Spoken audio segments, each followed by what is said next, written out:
여러분, 우리 지난주에는요 빌립보서 우리가 2장 5절에서 8절 말씀을 함께 살펴보면서 예수님의 그 낮아지심에 대해서 우리가 말씀의 은혜를 함께 나누었습니다. 예수님은 하나님과 동등한 분이셨음에도 불구하고 그 동등함을 취하지 않으시고 자기를 비워서 종의 형체를 가지셨습니다. 그리고 사람의 모습으로 이 땅에 오셔서 끝까지 자기 자신을 낮추셨고요, 마침내 십자가에 달려 죽기까지 순종하셨지요. 그래서 우리는 그 십자가를 지시는 예수님의 모습을 통해서 예수님의 마음이 어떠한 마음인지 지난주에 함께 살펴보았습니다. 예수님께서는 하나님이셨지만 하나님의 권세를 사용하지 아니하시고 우리를 위하여 내려오셨던 모습을, 자신을 낮추셨던 모습을 보여주셨고요, 예수님께서는 또 비움으로, 순종으로 예수님의 마음을 우리에게 드러내 보여주셨습니다. 자, 그런데 오늘은 십자가의 반대편에 보면 또 하나의 마음이 있는 것을 볼 수가 있습니다. 여러분, 그 마음이 바로 하나님 아버지의 마음입니다. 지난 시간에는 예수님의 마음, 십자가를 지시는 그 예수님의 마음을 우리가 살펴보았다면, 오늘 이 시간에는 그 십자가를 지기 위하여서 낮아주셨던 그 예수님을 바라보는 하나님의 마음을 이 시간에 함께 살펴보고자 합니다. 하나님 아버지께서는 십자가로 내려가신 그 아들 예수 그리스도를 외면하지 않으셨습니다. 오히려 스스로 낮추셨던 예수님을 하늘의 영광을 부어주시고 예수님을 다시 높이 올려주셨다는 것입니다. 지극히 높은 곳으로 예수님께서 올라오시도록 하나님께서 오늘 예수님을 올려주시는 말씀이 오늘 본문의 말씀인데, 오늘 하나님께서 예수님을 어떻게 높이시고 또 세상 앞에 드러내시는지 오늘 말씀을 통해서 함께 살펴보고자 합니다. 먼저요, 하나님께서는 예수님의 이름을 모든 이름 위에 가장 높이셨다는 것을 오늘 본문이 우리에게 증거해 주고 있습니다. 오늘 이 9절의 말씀에 보면은요, 이렇게 말씀을 하시죠. 이러므로 하나님이 그를 지극히 높여 모든 이름 위에 뛰어난 이름을 주셨다라고 말씀을 하고 있습니다.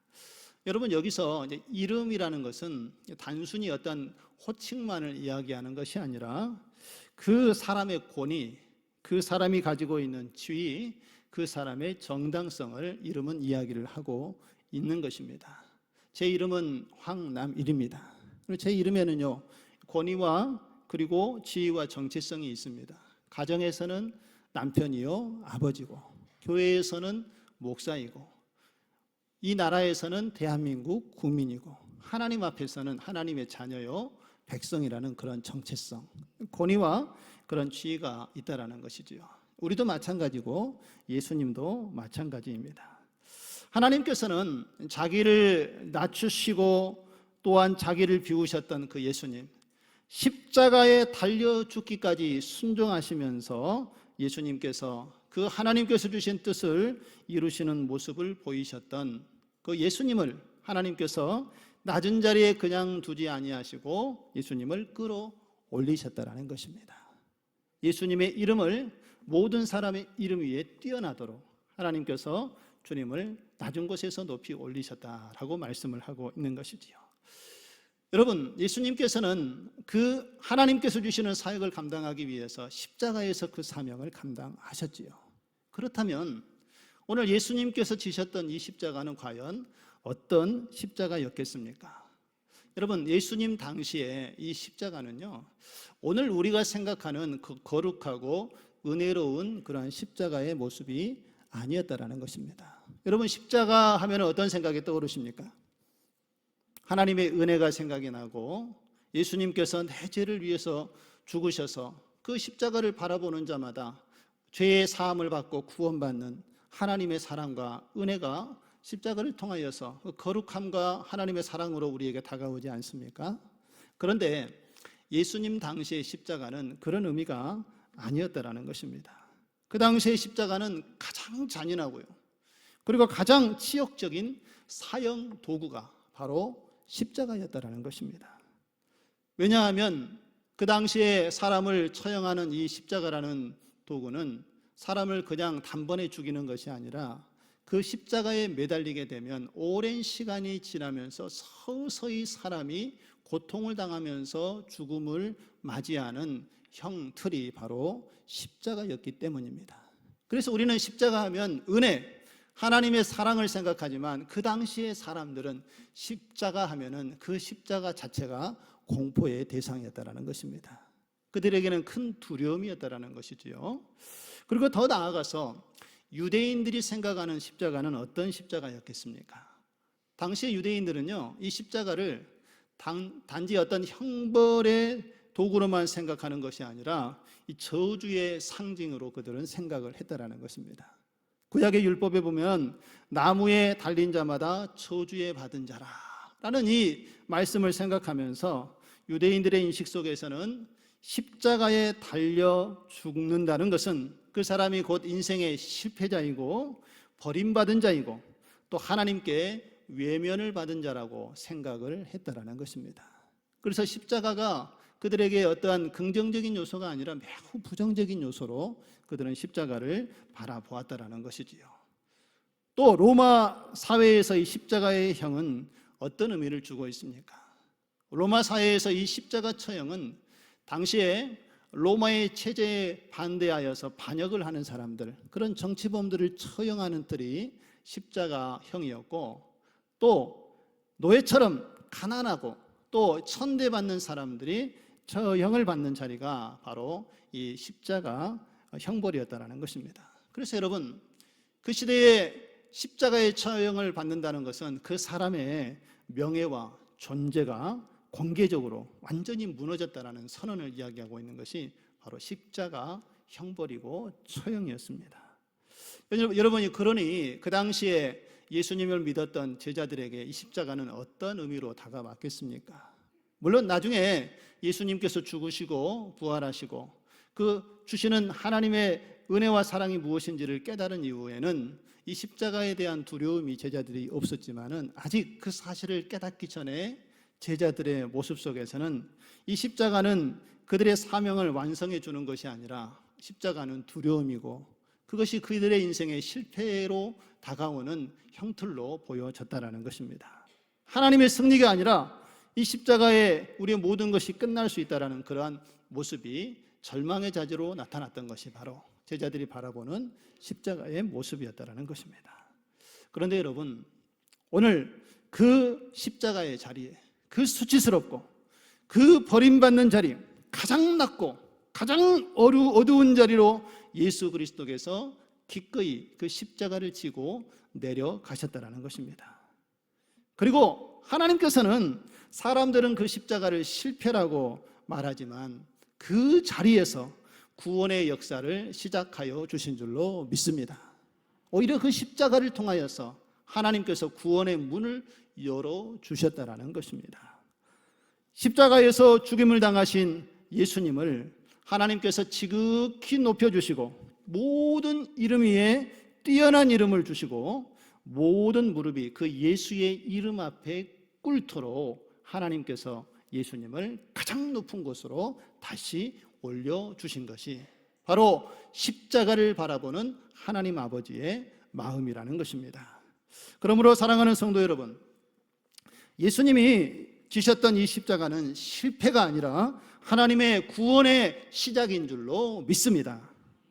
하나님의 뜻은요, 스스로 자신을 높이는 자리에서 이루어지는 것이 아니라 자신을 비우고 낮아지는 순종의 자리에서 이루어지게 되는 줄로 믿습니다. 오늘 예수님께서 지신 이 십자가를 통해서 하나님께서 오늘 우리에게 주시는 메시지는 무엇이겠습니까? 사람들은요, 사람들의 어떤 능력 있는 자리에서, 성공한 자리에서, 그리고 인정받는 자리에서 하나님이 일하신다라고 생각을 하곤 합니다. 그러나 하나님은 자신을 낮추는 자리에서, 이 순종의 자리에서, 그리고 십자가의 자리에서 하나님의 역사를 이루어 가시는 하나님 되심을 믿음의 눈으로 바라보는 저와 여러분이 되어지기를 간절히 소망합니다. 여러분, 우리는 조금 편안하고 또 평안하고 좋은 자리를 추구하는 경향이 많이 있지만, 그러한 어려운 환경 속에서도 남들이 가지 않는 곳, 남들이 꺼려하는 곳에 가서 하나님의 일을 감당하는 많은 사람들이 우리 주변에 있는 것을 볼 수가 있습니다. 특별히 선교사님들을 바라보면은, 선교사님들은 하나님께서 주신 그 구원의 은혜를 힘입고 하나님 나라의 복음을 전하기 위해서 자신이 살고 있던 삶의 터전을 다 내려놓고 복음을 위해서 하나님께서 정하신 곳으로 나아가 하나님 나라의 뜻을 붙잡고 복음을 선포하고 증거하는 사명을 감당하고 계신 분들이 바로 선교사님들 아닙니까? 저는 그런 선교사님들을 보면 많은 도전을 받고 감사하는 마음을 갖습니다. 그 어려운 환경 속에서도, 문화 속에, 새로운 문화와 적응해야 될 언어 속에서도 한 생명, 하나님께서 그 영혼을 귀하게 여기신다는 것을 알기에 땅끝까지 복음이 전해지기를 바라는 예수님의 마음, 하나님의 마음을 품고 곳곳에 나아가서 남들이 가지 않은 그곳에 복음을 전하고 복음의 씨앗을 심고 복음의 열매가 나타나도록 그 길을 걸어가는 것이 바로 예수님과 같이 낮아지는 모습으로 하나님을 세우는, 하나님의 마음을 이해하고 있는 사람들의 모습 아니겠습니까? 여러분, 우리 교회에서 어려운 교회를 후원하는 교회들이 있습니다. 우리 주보에 보면은 아직 미자립된 교회들, 그런 어려운 교회들을 조금씩 후원하고 도우면서 저희들이 기도를 하고 있는데, 저기 시골에서 목회하시는 목사님이 한 달에 한두 번 정도 메시지를 저에게 보내줍니다. 하나님, 이 교회를 지키시고 함께해 주셔서 감사합니다. 그러면서 간단한 기도의 제목과 함께 어느라는 사진을 한 장 찍어서 보내주셨어요. 그 사진을 보니까 이 교회가 산등성 밑에 있는 교회이더라고요. 사진을 찍어서 보냈는데 주변에 집이 하나도 안 보입니다. 교회하고 산밖에 안 보여요. 산에 있는, 그 산지에 있는 사람들을 섬기는 교회이기 때문에 그렇지요. 그러면서 밤에 찍은 사진인데, 밤에 하늘에 별빛이 보이고, 그리고 어두컴컴한 그곳에 교회 안에서 불빛이 환하게 비춰지고 그 주변을 밝히고 있는 그 사진을 보내주시면서, 비록 교회 주변에 사람들은 많지 않지만 이곳에서 함께 예배하는 한 영혼 한 영혼을 품고 오늘도 기도하고 하나님을 바라보며 기쁨으로 사명을 감당하고 있습니다. 교회를 위해서 기도해 주십시오 라고 이렇게 그림 편지를 보내셨어요. 저는 그것을 보면서 이 목사님들의 사역이 얼마나 귀하고 감사한지 하나님께 감사의 기도를 드리며 한 영혼을 품고 함께 같이 기도했습니다. 목사님들이 우리 교회처럼 좀 중형교회, 큰 교회에 가는 것을 선호하지만 그곳에 나아가기를 원치 않는, 바라지 않는 사람들이 여전히 존재하고 있지만, 그 목사님은 그 지역에 누군가 나아가지 아니하면 복음을 전할 수 없고 예배할 수 없다라는 것을 알기에 내가 가겠습니다, 내가 섬기겠습니다 라고 하면서 사례비도 제대로 받지 못하지만 하나님을 섬기면서 하나님을 향하여 나아가는 바로 그 모습이 예수님과 같이 자신을 낮추고 하나님의 뜻을 세우기 위하여서 섬기고 애쓰는 모습 아니겠습니까? 하나님께서는 그 모습을 기쁘게 여기시고 그 모습을 통하여서 영광을 받아 주시는 줄 믿습니다. 연약해 보이고 누군가 하지 않고 누군가 십자가를 지려고 하지 않은 그 자리에 우리가 하나님의 약속의 말씀을 붙잡고 믿음으로 나아가는 그 현장 속에 하나님은 여전히 함께 계시는 줄로 믿습니다. 하나님께서 예수님처럼 우리도 그 자신을 낮추고 주님을 섬기는 삶의 현장 속에 여전히 찾아오셔서 우리를 통하여 하나님의 놀라운 일들을 이루어 가시는 하나님으로 우리와 함께 계시는 줄로 믿습니다. 저희들도 오늘 예수님의 마음을 품고 주님처럼 믿음으로 하나님께서 하실 일들을 기대하고 순종하며 나아갈 때에 우리의 그 모습을 보시고 하나님께서 기뻐하시고 그 가운데 하나님의 역사와 일을 이루어 가실 줄로 믿습니다. 사랑하는 성도 여러분, 오늘 우리 모두도 이러한 예수님의 모습을 담고 우리 자신을 낮추어서 하나님의 뜻을 순종하며 살아가는 가운데에 하나님께서 우리를 통하여 일하심을 경험하시고 우리를 낮추실 때에 우리를 높이시고 그 가운데 하나님의 영광이 나타나도록 함께 하시는 살아계신 하나님을 우리의 삶 속에서 경험하는 우리의 모습 되어지기를 주님의 이름으로 축원드립니다. 두 번째로 예수님의 이름 앞에 모든 존재가 무릎을 꿇게 하셨다는 것입니다. 여러분 10절의 말씀을 한번 보실까요? 하늘에 있는 자들과 땅에 있는 자들과 땅 아래에 있는 자들로 모든 무릎을 예수의 이름에 꿇게 하시고 라고 말씀을 하고 있죠. 여러분 이 10절의 말씀에 보면 모든이라는 단어가 나오는데 이 모든은 무엇을 우리에게 이야기하고 있는 것입니까? 여기서 말하는 이 모든이라는 것은 하늘에 있는 자들은 하나님 나라의 일들을 수정하는 천군 천사들을 이야기하겠지요. 하나님의 모든 일들을 감당하는 그런 천사들도, 땅에 있는 자들은 이 땅에 살아가는 모든 사람들을 이야기하는 것이고요.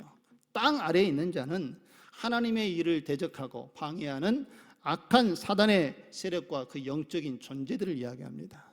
그러나 이 모든 것을 포함하여서 그 모든 존재가 하나님의 이름 앞에, 예수님의 이름 앞에 무릎을 꿇고 하나님을 경배하며 예수님을 경배하도록, 하나님께서 예수님을 그 십자가에 죽으시고 낮아지셨지만 다시 높이 들어 올리셨다는 것입니다. 여러분 마가복음 5장의 말씀에 보면은요, 예수님이 이 거라사인 지역에 방문했을 때에 한 사건이 소개되어지고 있습니다. 이 거라사인 지역에 예수님이 방문했을 때에 더러운 귀신 들린 사람이 그 무덤 사이에 있었지요. 그리고 그곳에서 예수님을 만나게 됩니다. 그런데 여러분 이 더러운 귀신 들린 사람은 이 예수님과 대화의 내용을 살펴보면은 내가 누구냐라고 예수님이 물었을 때 나는 군대입니다라고 대답을 합니다. 다시 말해서 많은 군대와 같은 그런 귀신들이 한 사람 몸에 들어가 있는 상황을 이야기를 하고 있는 것이지요.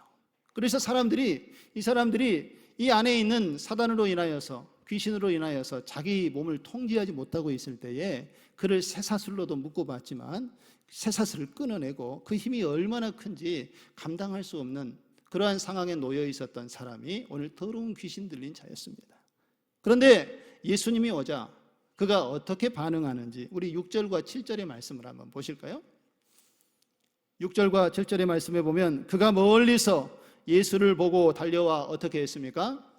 절하며 7절 큰 소리로 부르짖어 이르되 지극히 높으신 하나님의 아들 예수여 나와 당신이 무슨 상관이 있나이까? 원하건대 하나님 앞에 맹세하고 나를 괴롭게 하지 마옵소서 하니 라고 이야기합니다. 여러분 이 장면을 보면 귀신에 사로잡혀 있었던 이 사람, 또 그 안에 있었던 귀신조차도 예수님을 보자마자 그 앞에 어떻게 했습니까? 엎드려 절을 하고 있는 것을 볼 수가 있다는 것입니다. 그리고 그 예수님에 대해서 뭐라고 고백을 하고 있습니까? 지극히 높으신 하나님의 아들 예수여 라고 고백을 합니다. 사단이고 하나님을 대적하는 마귀의 수하였음에도 불구하고 그들은 예수님이 누구인지를 분명히 알고 있었다는 것이지요. 지극히 높으신 하나님의 아들 예수 그리스도 앞에 무릎을 꿇고 엎드려 절하고 있는 그들의 모습을 보면은 하나님이 모든 사탄과 귀신의 어둠의 권세들을 그의 권세 앞에 굴복시키는 하나님의 능력이 있음을 우리에게 말씀을 해주고 있는 것입니다.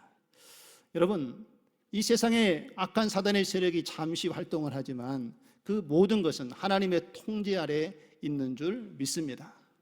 마지막 때가 되면은 하나님께서는 그들을 이제 저 무저갱에서 하나님의 심판의 자리로 내려보낼 것이고 하나님의 구원의 역사를 완성해 주실 줄 믿습니다. 여러분 그것뿐만 아니라 또 중요한 것은 예수님의 권세가 이러한 영적인 세계에만 머무는 것이 아니라 예수님의 권세는요 우리가 살아가는 자연 환경 그리고 우리가 도저히 통제할 수 없는 우리의 삶의 현실의 영역까지도 다 포함하고 있다는 것을 알 수가 있습니다. 마태복음 4장 35절 이하의 사건을 보면은 이 말의 의미가 무엇인지 우리가 이해할 수가 있습니다. 예수님께서 제자들과 함께 배를 타고 갈릴리 바다를 건너가고 있는 사건이 이 마태복음 4장에는 소개되어지고 있습니다. 그런데 그 배를 타고 가는 과정 중에 갑자기 큰 광풍이 일어납니다. 파도가 치고요. 배 위에 물이 넘쳐 들어와서 이제 배가 물에 잠겨서 파손될 그런 위기 상황에 제자들이 타고 있는 배에 어려운 환경이 찾아왔습니다. 그런데 예수님은 그 배에서 주무시고 계셨죠. 제자들은 얼마나 두렵고 놀랐겠습니까? 그리고 예수님을 흔들어 깨웁니다. 선생님, 우리가 지금 죽을 지경인데 우리를 좀 돌아보지 않으십니까? 우리를 좀 돌아봐 주십시오 라고 흔들어서 예수님을 깨웁니다. 그때 예수님께서 그 풍랑 가운데 일어나셔서 바람을 꾸짖으시고 바다를 향하여서 이렇게 말씀을 하십니다. 잠잠하라, 고요하라. 그 모습이 성경의 39절에 이렇게 기록을 하고 있습니다. 우리 같이 한번 읽어보실까요? 시작. 예수께서 깨어 바람을 꾸짖으시며 바다더러 이르시되 잠잠하라, 고요하라 하시니 바람이 그치고 잔잔하여 지더이다. 할렐루야. 어떠십니까 여러분? 그냥 성경을 읽으니까 그런 일이 있었구나 라는 정도로밖에 느껴지지 않으십니까? 놀라운 하나님의 능력이 나타나는 장면 아닙니까? 풍랑이 있는 그 바다 위에 예수님께서 서서 외치시고 고요하라, 잠잠하라 말씀하니 파도가 잠잠해지고 바다가 잠잠해지는 놀라운 역사가 나타났다는 것입니다. 할렐루야. 이것이 바로 예수 그리스도가 가지고 있는 하늘의 권세라는 것입니다. 그런데 여러분, 우리가 여기서 주목해 보아야 될 것이 있습니다. 오늘 예수님께서 이 바다와 풍랑을 바라보면서 예수님은 기도하지 않으셨다는 것입니다. 그 바다에 일어나는 풍랑을 바라보면서 예수님께서 하셨던 것은 바로 예수님의 이름으로 선포하시고 명령을 내리셨다는 것입니다. 왜 그렇겠습니까? 바로 예수 그리스도께서 이 땅 피조 세계를 다스리고 통치하시는 하나님이시기 때문인 줄로 믿습니다.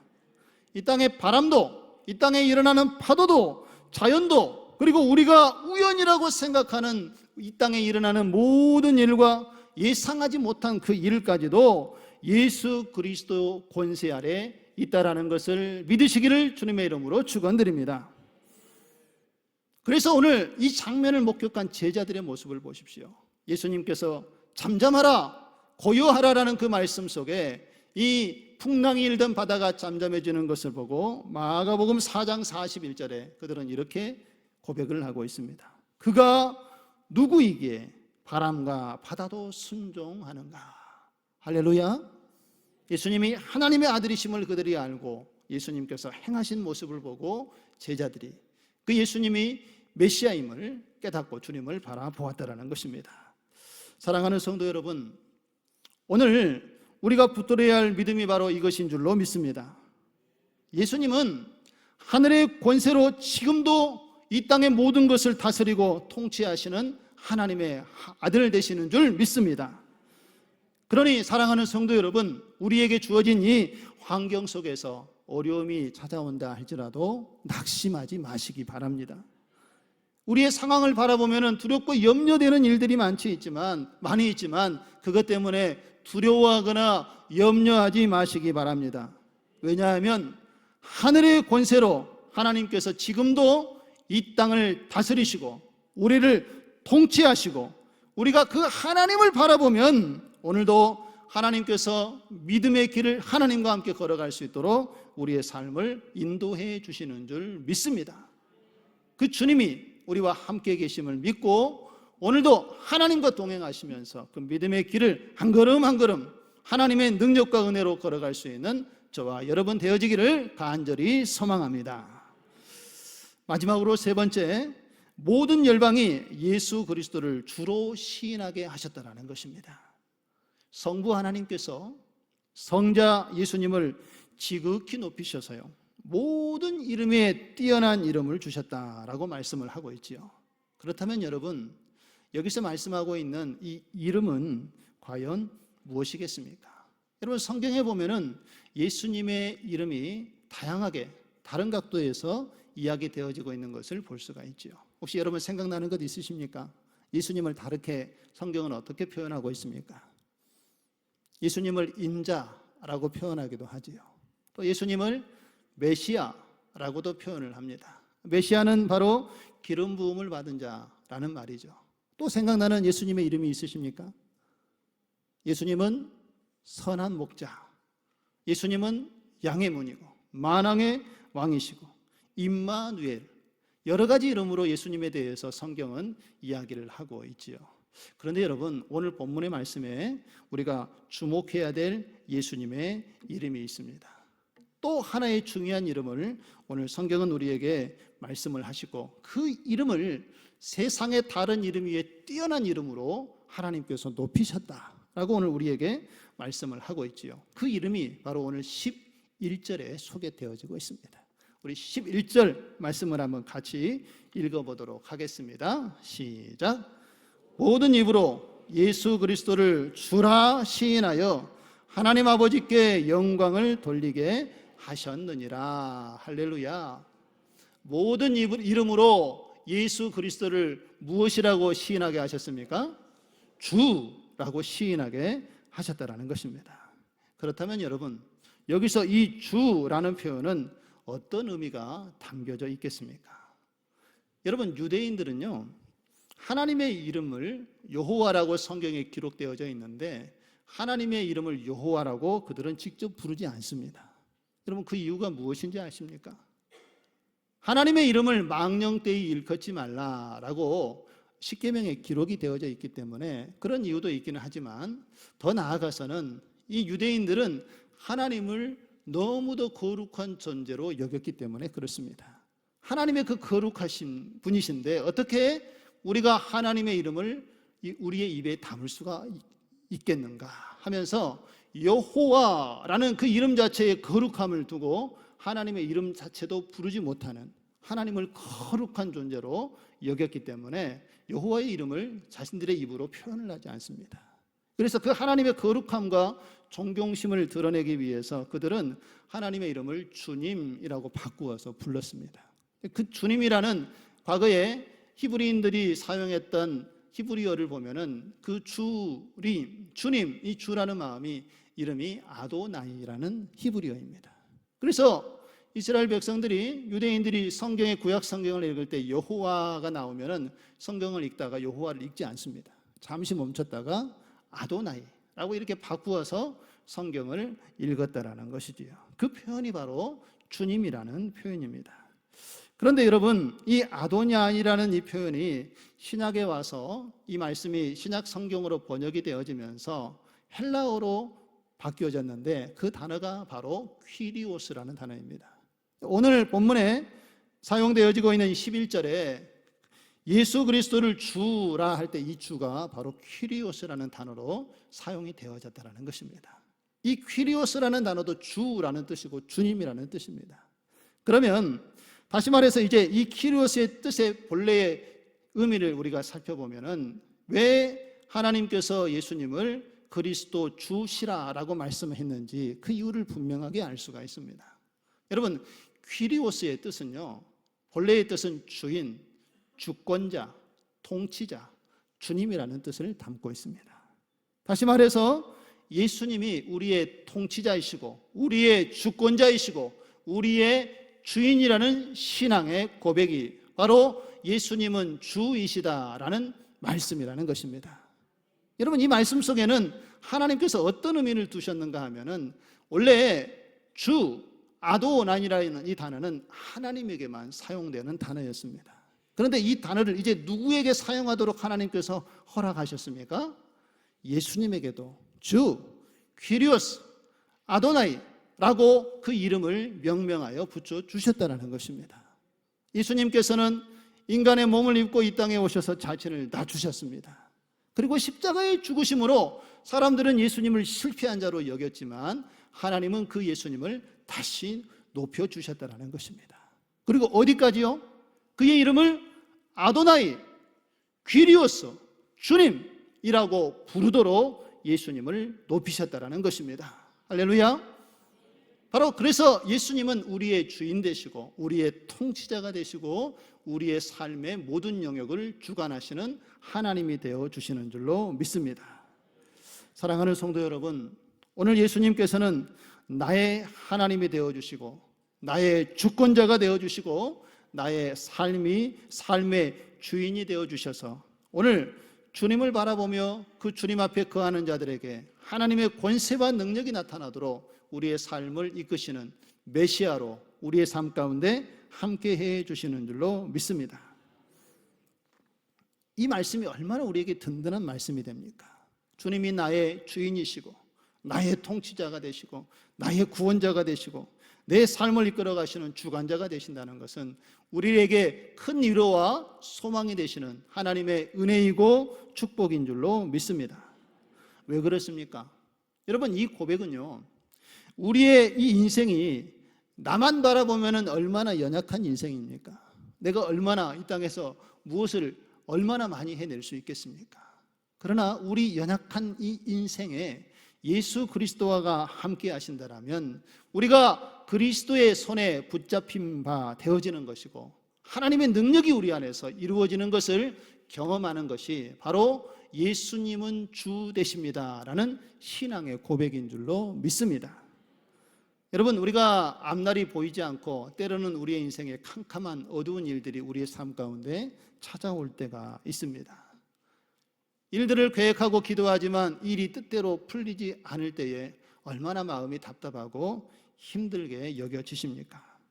때로는 주변에 있는 사람들이 나를 흔들어 놓고 내 환경이 무너지도록 나를 공격하는 일들이 일어날 때에 얼마나 마음에 무거운 짐으로 여겨지십니까? 저도 맡겨주신 제 일들을 감당할 때에 때로는 그렇게 무거운 짐으로 다가올 때도 있습니다. 내가 감당해야 될 일들이 하나님 너무 무거워서 이것을 어떻게 하나님 감당하고 어떻게 풀어가야 합니까?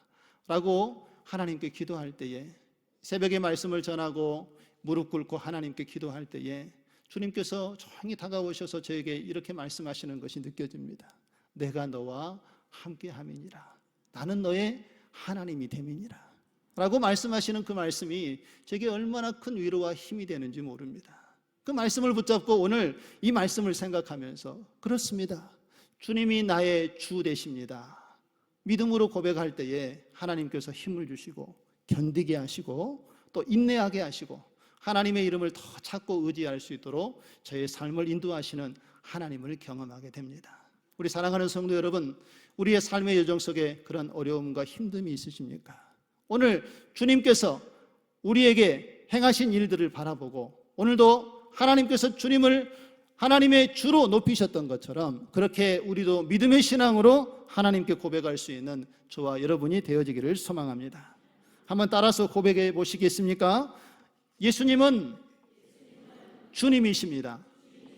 할렐루야. 예수님은 나의 주님이십니다. 할렐루야. 이 고백이 우리의 두려움이 사라지게 하고요, 우리의 불안에서 우리의 불안을 떨쳐내게 하시고 내 인생에 다시 주님의 손에 붙잡혀 있음을 하나님께서 확인시켜 주시는 신앙의 고백이 될 줄로 믿습니다.